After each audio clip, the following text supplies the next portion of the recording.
We are back to read Chapter 6 of the Menagerie. But just to recap, Chapter 5, Zoe and Blue were looking for one of their magical, kind of special creatures that lived in the menagerie where they worked. They were looking for one of the birds, but unfortunately could not find the bird because they were running into too many people at the library and they didn't want to look suspicious. So we are going to read Chapter 6. Again, I hope you all are doing well. We are almost finished with the school year. We'll have a little vacation before summer school starts virtually. So make sure during that vacation you guys take time off from the computer and doing online learning. However, we are going to get back to our read aloud and we are going to read Chapter 6. Logan expected Zoe's house to be big when he realized it was on the far side of town, but he was still shocked by its size as he biked up to it. He'd only seen one bigger house anywhere in Xanadu, and that was the Sterling Mansion, surrounded by Sterling for Mayor signs, 5 blocks away. Logan had biked past it a few times, wondering what it would be like to be that rich. But somehow he'd never noticed Zoe's rambling gray stone house or the giant matching wall that abutted it. Both were hidden from the street by a thick copse of trees. It was only when Logan turned up the crooked driveway that he could see the wall stretching for what looked like a mile in each direction away from the house. Scorp had barely squeezed into Logan's backpack for the ride over, although he kept scaring the daylights out of Logan by popping his head out to see the view. Logan could just imagine explaining to a police officer that no, that wasn't an endangered bald eagle in his bag, just a mythical griffin. Nothing to see here. Carry on. He got off his bike and wheeled it into the trees, out of sight of the driveway. Scorp wiggled his beak through the zipper again, and Logan swung the bag off his back to let the griffin out. "Should we go up and ring the doorbell?" Logan asked. "No, no, no!" Scorp tumbled to the ground, landing in an ungraceful heap. Logan had to hide a smile. With a humph sound, Scorp shook the dust off his wings. "Main house is where Worry Cub and Danger Smell and Treasure Paws and the rest of the family live. Scorp take you to Dismal Cave now." Close up, the wall around the property was even taller than Logan had thought. Somebody clearly doesn't want their neighbors in their business. He glanced at Scorp. "I guess I know why." "Scorp, how are we getting inside?" Logan stepped back and peered upward. "Even if you can fly over this wall, I can't." "Too young for flying, supposedly. Around. Scorp take you to super stealth entrance." The griffin fluffed up his chest and bounded off. After 15 minutes of walking, scrambling over fallen trees and being clawed by bushes, Logan still couldn't spot any gaps or gates. He was getting worried, not to mention impressed with how much land the Khans actually owned. Enough for lots of griffins and dragons, he thought. He was trying not to get too excited.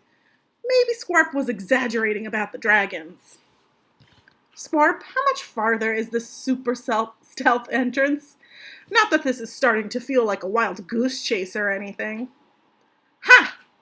Goose chasing, not this fun. No fun at all. Tried it once. Very bad game. Our goose, no good at being chased. Very pokey, snappy with beak. Scorp, tail sad for days."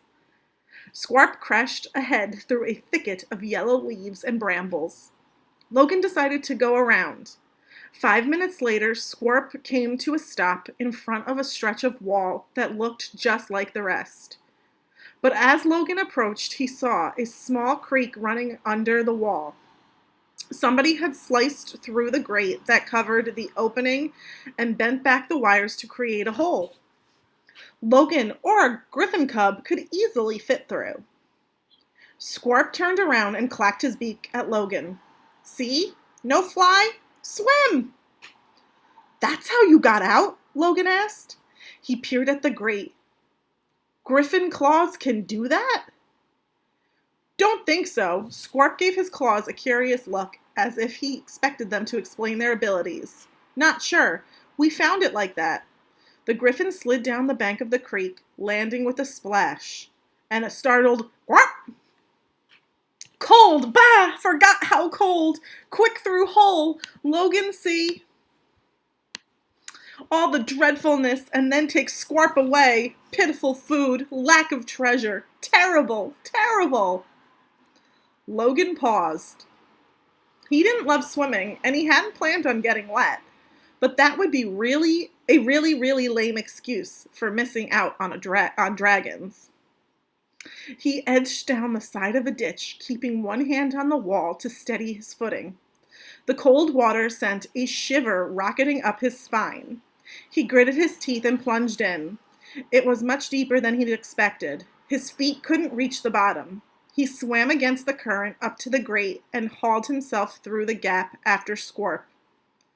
Logan, not a water creature. The griffin grinned in the almost darkness and clacked his beak at Logan.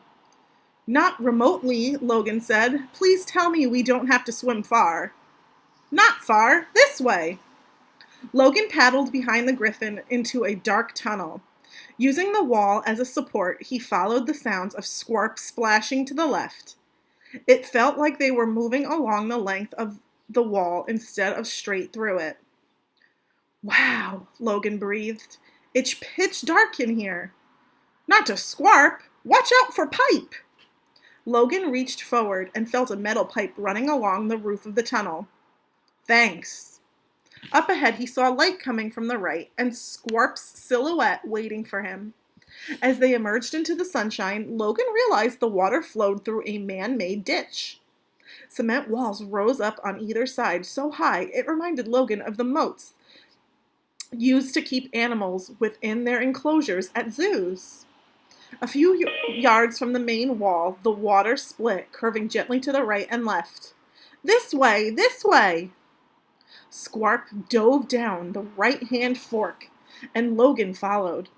Up ahead, the stream ended at a wide lake, but before they reached it, part of the bank dipped lower to the water, with a tree growing out of the edge. Squarp was already clawing his way up the roots. Logan quickly hoisted himself out of the water next to Squarp, wrung out the bottom of his shirt, and looked around. They were standing in a field of overgrown grass dotted with bright yellow flowers next to a fenced-in enclosure. The fence was more than twice Squarp's height and built from flanks of pale golden pine wood, with trails of morning glory vines winding around the top. Logan was just tall enough to see over it to the scattered piles of boulders inside. Most of the boulders were flat and large enough for a full-grown lion to lie across. Tiny sparkles in the gray rocks caught the sunlight. On the far side of the enclosure was a cave surrounded by pear trees. Logan squinted at it. Something was moving in the shadows of the cave. What's back there? Logan asked. Down! Squarp seized Logan's wet pants in his claws and yanked so hard that Logan tumbled right over into the grass. What are we hiding from? Logan whispered, getting up into a crouch. Is there a dragon in there? Worse, Squarp declared glumly. Parents. And that is the end of chapter 6. I'm hoping in chapter 7 we will maybe meet Squarp's parents. I hope you guys again are enjoying this book. The more we read it and the more we get into it, the more excited I am to see what the menagerie is like, who's in there, what's in there. Again, I hope you guys have a great day, and I will see you later. Bye!